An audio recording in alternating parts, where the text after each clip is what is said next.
Hi there, this is a quick rundown on Newton's third law of motion.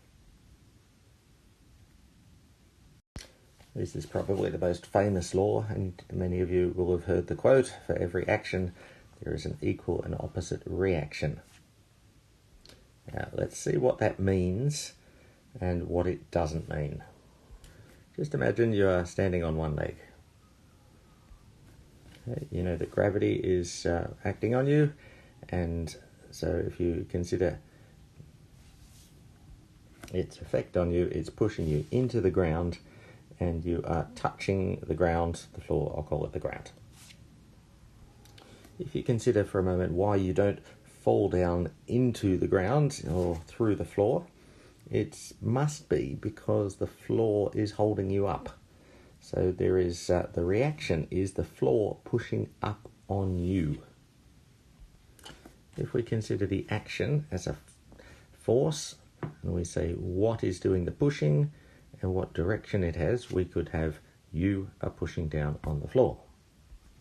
Then the best way to consider the reaction is to reverse the words.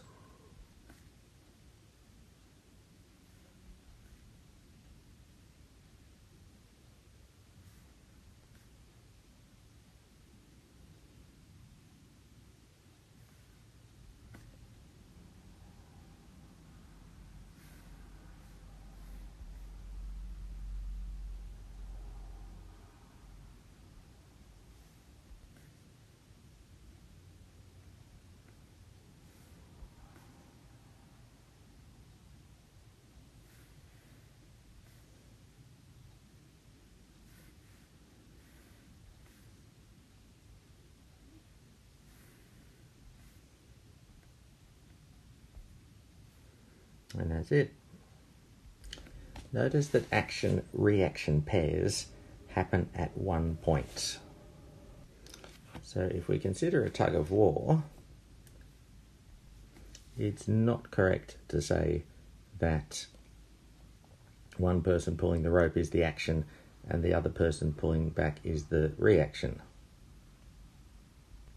Rather, there are millions of action-reaction pairs happening at every point.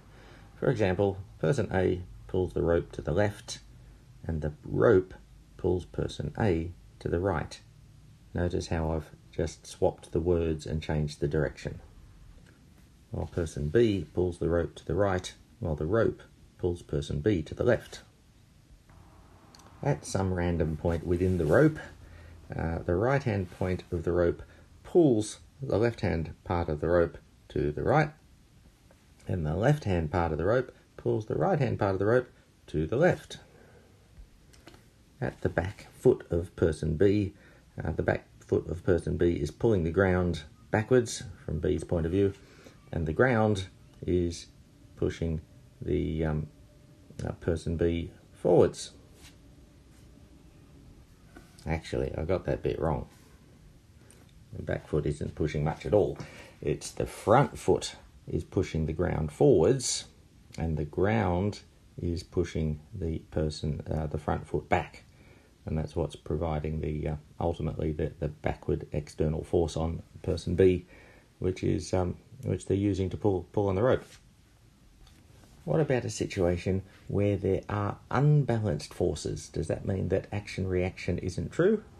Let's think about the case of an accelerating drag car racer. If we think about all the forces acting on the car, it's very important that we consider what object we're considering the forces on. We have the weight on the car pushing down on the road at the points where it touches, and the road pushing the car up.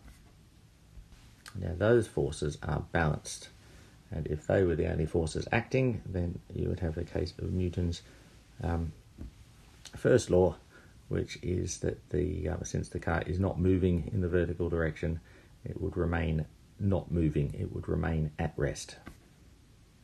But of course the engine is spinning the back wheel. I've done that in blue, and, because the spinning of the wheel is not a force as such. I'm going to use red for the forces.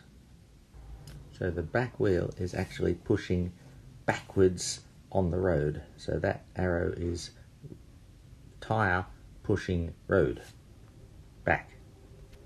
So the reaction to that must be road pushes tyre forwards. Now, if we think about how this relates to Newton's second law, okay, we're only considering the forces acting on the car. So the backwards force, which is the car pushing the road, doesn't count. Move that. Also rubbed out the road.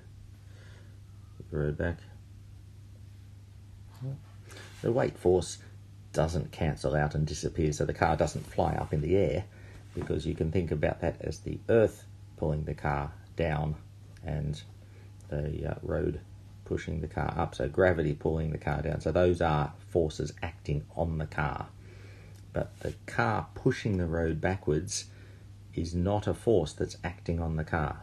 So those forces that you can see, they are the ones that are acting on the car. And so this big force here, this one, is an unbalanced force. So that one would use force equals mass times acceleration to give the car an acceleration.